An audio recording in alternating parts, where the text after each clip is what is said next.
No, you see, when you're talking, you're Josh. When you're the mindless editing drone, you're Post. Player 4. Press start to join. Okay, and we're back for part 2. Dose.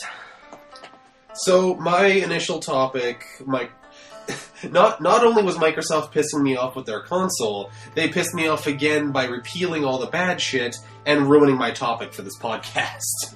So you're Microsoft kicking you when you're down. I basically covered everything in part 1. Why'd you do that? Well, the current events. They had a lot of good shit mixed in with the really bad stuff, took away the bad stuff and most of the good. So there's that. So now we're getting a very bland console to throw our $600 at. Yeah, it's 360 version 2. That's all it is. If it was truly that, I'd be okay with it. That's what it's becoming after this latest announcement. But I still want a Wii U more than anything. Absolutely. If they trickled some of the new features in, and the thing that is killing me the most is these consoles are the closest we've ever been as far as console gaming goes to getting a PC that just sits in front of your television to play games. Why? Why is it so hard to incorporate backwards compatibility? Why does nobody care? I care that I have a massive 360 library that I spent hundreds, if not thousands of dollars on, that is now reliant on me keeping on yet one more console. This isn't NES to SNES to 64 where cartridge technology is becoming better. Mm-hmm. This is my laser and my processor don't quite want to cooperate.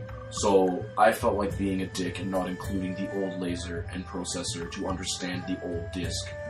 Go to hell. Lasers are lasers. They're not. My PC's backwards compatible up to the 90s. I can still play Stellar 7. If you know what that is, I will high-five you. My video card craps all over Theme Hospital, and I am so sad I can't play that game. You can get a program that will slow down your computer. Yeah, you can get things that will slow down your Penny Arcade covers. You can slow down your computer to understand old things. Oh, I want that, because all I see is magenta wherever there should be white or black. Yikes. White or black. That almost sounds But all the other colors are fine? That almost sounds like a driver problem. That sounds awful. Maybe. It's a Mac. What is drivers? No, it's PC. Oh, you going to boot camp? I have to, Yeah, that could be driver problem. Yeah, that sounds like a driver It's an old game that came out. Did you ever get your boot camp 5 working? It runs. It's just slow to boot up, and I was just impatient about it. Okay, gotcha. Well, that makes me feel less bad about not replying to your panicky text. Oh, we also got to talk to Alan about the Sins thing. We'll talk about that later. Alan, you're right here. Sins. That's my topic. So what Sins thing are we talking about? Your topic. My topic is Sins? What about your topic? Oh my god. Okay, so my fallback topic, casual gaming, not so casual anymore. Or casual gaming, why so serious? And it's just... The casual chore. Wait, what's that supposed to... Makes me think of the stupidest thing I've ever said to John. What? Your sister's My sister's the most hardcore casual gamer you will ever see. She is! She had every peripheral for the Wii. And the draw tablet, like, everything. They hunted down the component cable so they could get the highest definition picture out of a Wii as possible. I've got a component cable on my Wii. Yeah, I know, but like, in Fort Mac, that's hard to do. Oh, They didn't buy it online. Yeah. They went out and found it. It's... That's the whole thing, is casual... The lines have completely blurred between casual and hardcore gaming, because you can be hardcore about games that we initially thought were casual. The whole pick up and play mentality of, like, Bejeweled, Temple Run, all that kind of shit. Now they're adding, like, friend challenges and console versions and all kinds of things that suck you in and make you just keep wanting to play and wanting to pour money and time into these things. And it's no longer casual. No. And this was all kind of almost predicted by Tetris. Because Tetris is like the simplest puzzle game you can ever think of. It's the base. You think of a puzzle game, you think Tetris. But it's not casual. It is far from casual. God damn Tetrominoes. Love them. It's a fantastic, simple game.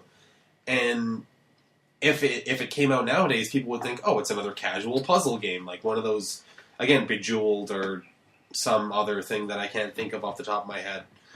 But it's not anymore. You pour so much time, so much money, so much dedication. You spam your friends with Facebook, and it becomes more of your life than, let's say, Call of Duty is to someone like me, where I'm more casual about Call of Duty than many people are about casual games. Yeah, I fired up like once a month, and I'm like, let's put an ACOG on a Dragunov and see how I do. Yeah, exactly. It's casual gaming. It's not a game type anymore. It's a state of mind in which I myself am a casual gamer. I mean, I'll sit down and have a hardcore session of like Last of Us came out on Friday.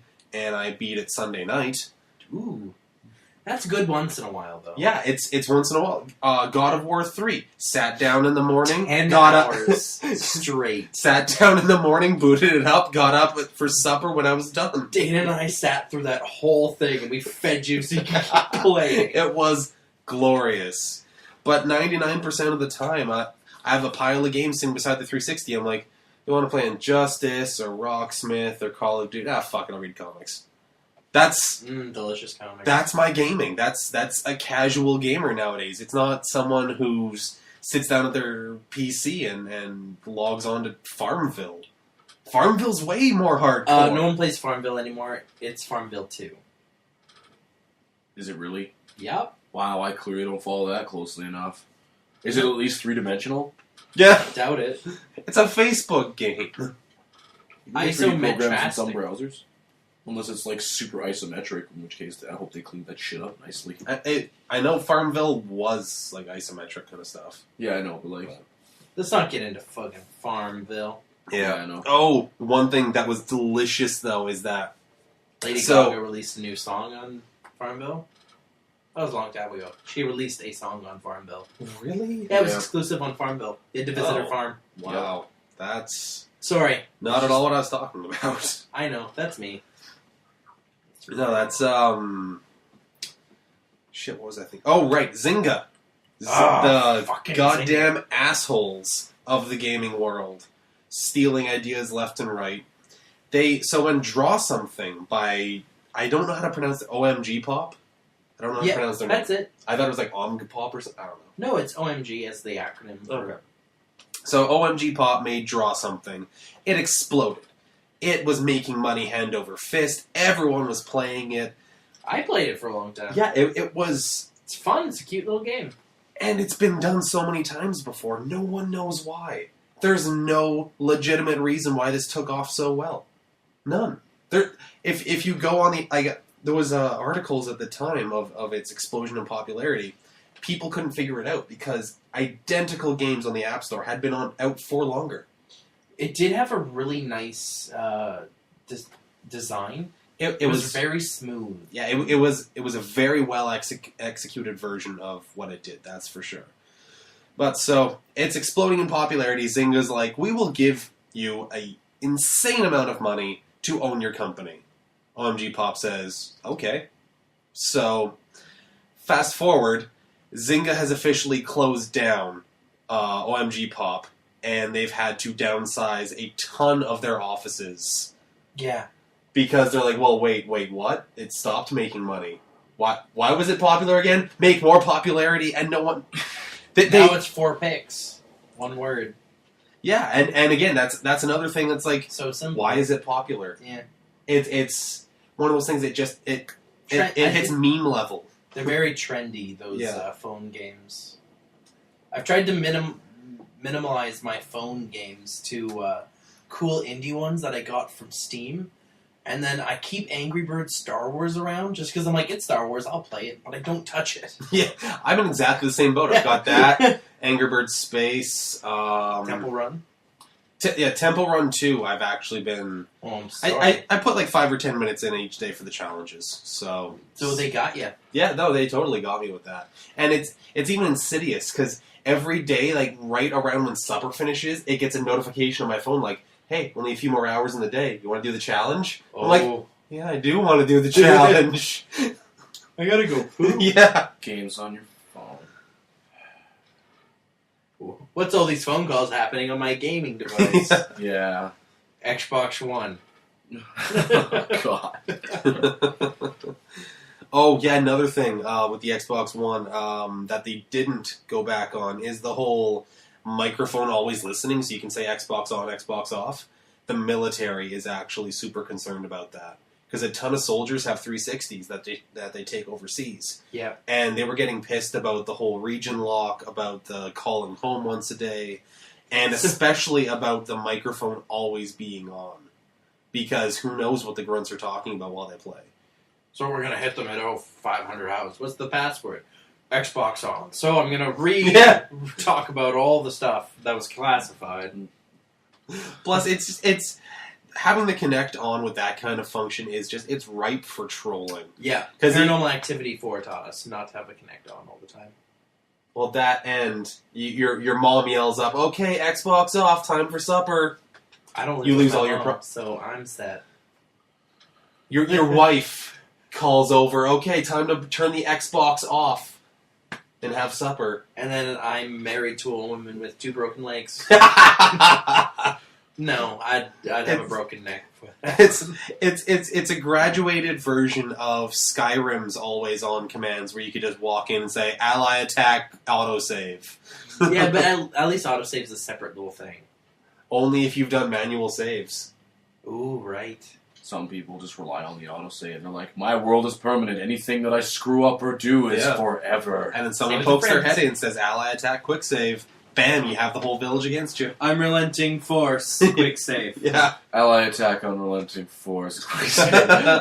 Why did I just shout the guards down? What is my partner doing? No! Attacking the All of Whiterun is trying to murder me.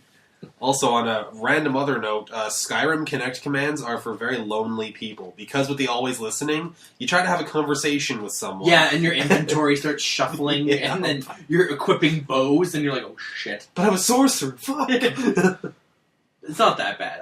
I had bows set and stuff. So I'm trying to sneak attack with a dagger, then just as I'm about to hit the trigger, while I'm talking with Dana, he whips out a bow, and and I'm like, oh no! The bonus, it's gone! Yeah, it push to talk would have fixed that. But the push to talk for dragon language, that was kind of cool. But also, yeah, then you could pick what strength you wanted to. Yeah. So Unrelenting Force is Fusro Da, while you can say Fus or Ro, Fusro, Yeah. and Fusro Da. That was neat. That was neat. It was kind of cool. But they could have just had push to talk, and then you could say dragon things. Yeah, that really would have been nicer if you could hold a conversation in front of Skyrim without it doing things. And there's going to be a problem with the Xbox One. Mm-hmm. Because I've even had it where we're sitting like watching Netflix on the Xbox. I mention the Xbox and it's like, oh, he's talking. I need to pay attention. Like, no, cancel, stop. Oh, I want to just go. So what are you going to do with Josh later? Oh, I'm probably going to play some Xbox, and then it pauses and rewinds your friggin' show. No, it's like probably just play some Xbox and then maybe go home and then bam, you're back on the home screen. Sounds horrifying. I'm glad I don't own it. The one thing I was excited for, as soon as I found it was Kinect enabled, I was done. Yeah. I was like, Stupid Battalion 2? Stupid Battalion 2 is coming? Kinect! We're done here. Yeah. Pretend like you're in a mech. It sucks. I watched Mike suffer through the trial of the Kinect Steel Battalion. It had 3 things that worked really well. The fist bumping. Out of the 500 switches and levers in the cockpit, 3 of them worked well. The ability to reach up and grab the scope was always working. You know how I know? It got in the way of everything else. The ability... So, like, when you actually needed it, it's like, okay, I need to zoom in on anything. Okay, it's always there. That's fine. Don't make all the levers and shit around it, like the little tiny things interactive. No, don't do that. When you stand up, it always responds perfectly. It's like, That was good. I get that you're standing up right now. You're looking out the top hatch of your tank. That's cool. Yeah, raise your legs really As well. soon as I was dumb enough to do the thing where you hold your hand up to your face and you're like, hey, I have binoculars. It always knew that too. So it's like, you're looking around, you can see kind of where everything is, you're orienting yourself, you know where your buddies are. You need to look really far away right now, really quick. Okay, snap the binoculars up. Boom. You're looking further away than your scope allows, and you can still just take them down, take quick stock of everything around you, put them back up, look around again. It's perfect. It worked great. And then when you sat back down, it knew exactly when you were sitting. So if you're watching it, it follows you perfectly as you go back into the tank. Those 3 things worked amazing. Yeah. Nothing else. If they did a hybrid, if they did the big console and the Kinect for the standing up, the binoculars, the scope, all the stuff that wouldn't be in a console in front of you, I think that would be perfect. Problem with that, Expensive. that and the standing up that thing's kind of awkward, so you need some definite hard surface in front of you. Like, half the time I was just sitting in a chair with my steel bat across the armrests when I was playing the first one. So it's like, Oh, yeah, you would need a table. Yeah. Definitely. table is a mandatory accessory. It'd be like on the list of things on the back. Yeah. Instead it's like, controller, table. Not included. Oh. So that's why casual gaming isn't casual anymore. It's because Steel Battalion. So, Josh. Okay, so, after the movie Dredd came out, I really, really was into it. Carl Urban, after reading the books, Carl Urban is the perfect look and sound for Dredd. Yeah. The Stallone was, they had him for Stallone, and I get that, because it's the 90s, and you have the money-making stars of the age, right? Grab your biggest action hero and go. Yeah, but Carl Urban made such a good Dredd.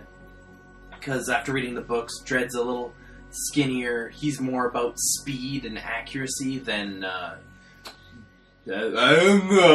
sort of deal. And the helmet off is a deal breaker. Yeah, the helmet off does suck. While reading Dredd, I've read 2 volumes of the complete, so I don't know, like, tons of comic. I don't even know. A lot. A lot of comics. I think there's a total of 14, so you've read 1/7 of all the Dredd. Nice. I want to keep going, too. A new one comes out next month. Nice. So, it's been going really good, but the thing I've really noticed is a lot of people can't get into it, because it's like a lame 70s movie. It's really campy. It is really campy, but there's some sagas they have, it gets really serious. And there's undertones, but then Dredd makes a hilarious pun. I love it. It doesn't take me out of the experience, but probably most people it would. Gaze into the face of fear. Gaze into the fist of dread. Punches him in the face. I'm not there yet, but it looks awesome. That's one of my favorite little things that comic scanners put in. Modified Green Lantern oath. From the shoulder beyond the wrist, look out evil. It's my fist! That's pretty funny.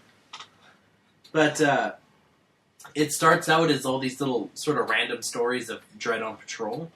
And that, looking back on it, it did suck to read. But I was just I'm discovering Dredd. Mm. And then there's this really cool saga, what do they call it? They call it epics, of this one robot's just tired of serving humans and goes, no, not anymore. He has a really weird name.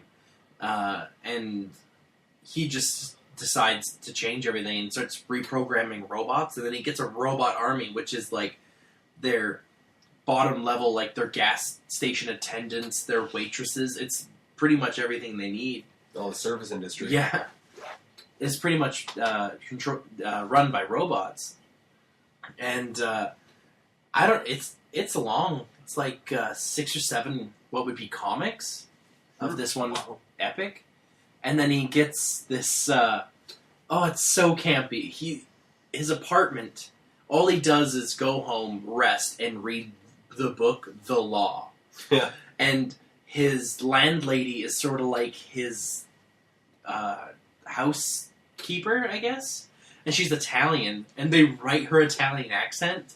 And I should have got examples. I'm really bad at doing this, but she's like, Dredd, you needs to go out some more. And then later the robots that help him defeat the evil robot army, they actually give their freedom, and they're the first robots ever to be independent beings. Cool.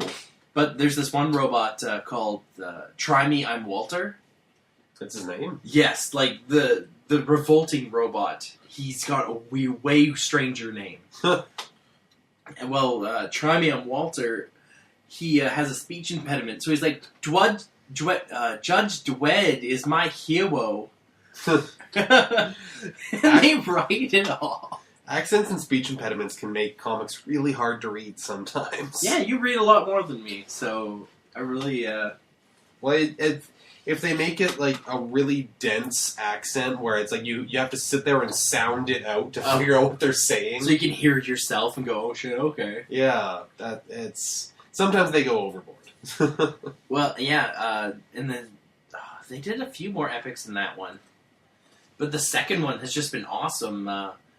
There is basically a zombie plague happening in Mega City 2, which is the West Coast. Mega City 1 is the East Coast. And there's some sort of problem, so he can't fly there. So he gets the Land Raider, which is a battle tank that has a transport that can drive in and out of the front of it. Awesome. And he rides his bike, and he gets an old bike gang leader named Spikes to go with him across the wastelands, or the nuclear wastes or whatever. And the Cursed Earth? Cursed Earth, yeah. And they come across zombies, and there's this evil dinosaur that remembers its horrible past when it was a living dinosaur in the prehistoric era. And he's angry, and he's named Satanus. Oh, yeah, you're telling me about that. It's so ridiculous. And then they eventually get to Mega City, and they're like, there's lots of zombies, and Dredd's like, here's the cure. And they're like, cool. Yeah. Really? The journey there, it's I wouldn't say it's The Hobbit, but the journey there is what you're there for. And then getting there to actually cure the zombies is sort of like, whatever. Kind of like Lord of the Rings. It's all the journey, and then when they get there, it's like, okay, we just toss the ring in the lava. Tink! Oh, Man, okay. if we'd just done that from the start. If only like we'd had some kind of giant bird to fly on and. The volcano's generally open on the top. Yeah. I can see the smoke rising. Look at it go. There's the sky. Yeah, I literally see sky from here. But there was this one really interesting story that really drug me in. I actually found myself... I'm horrible, but I had it as a bathroom reader. But I actually found excuses to go to the bathroom to keep reading this. That's like me at work. I'm just like, I'm bored of working now. Time to poop. So, we all do that. Yeah. But basically what happened was while he's away and he comes back, the second in command of the judge order has been putting subliminal messages in all the judges and assassinates the head judge and then becomes the honorary head judge. And while he's honorary, all the subliminal programming works on all the judges, and he takes over Mega City. Brutal. And he goes completely nuts, and it's so funny because he's so crazy. He makes Judge Fish. His goldfish is a judge. And it has a special badge. Instead of an eagle, it's a little goldfish. Oh And my god, that's and amazing. across the nameplate, it says fish. And his punishments are, this guy doesn't sort of appreciate Judge Cal. So he's like, well, if you're not going to be a man, you don't get to dress like a man. So then he has to dress like a woman. And another guy, he says, you're not fit to wear the clothes of a judge. So for the rest of the epic, the man is in his underwear and boots. What? And they splice him into scenes like there's a riot. And there's one naked judge. That's actually... I might have to give the early Dredd another chance. Yeah. That sounds hilarious. But still, it's so campy and... I've been really enjoying 2000 AD.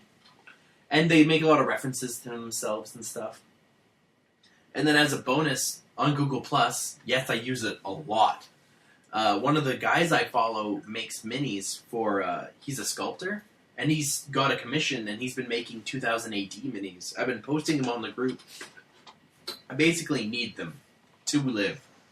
They're very well done 28mm sculpts, I think. Yeah, 28 the detail is beautiful. 28mm is the scale that Warhammer is in. Yeah, 28mm heroic.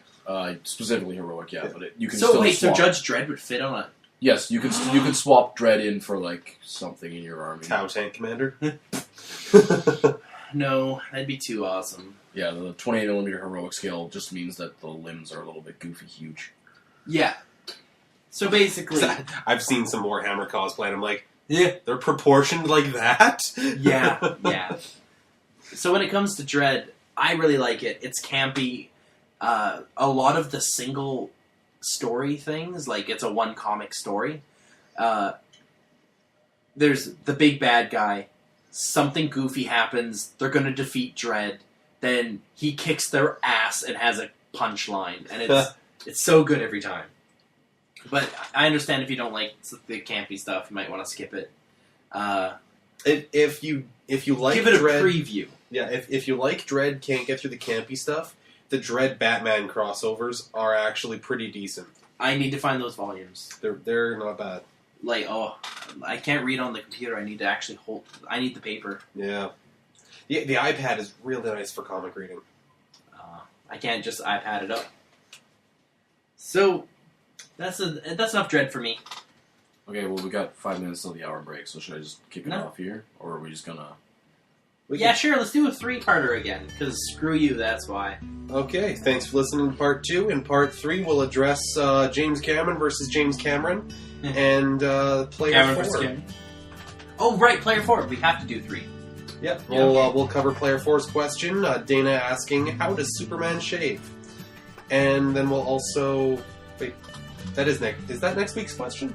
No, we need next week's question. We never picked one up. Well, and during the break, we'll think of next week's question. Thanks for listening. Okay, see you later, Biscuit Neck.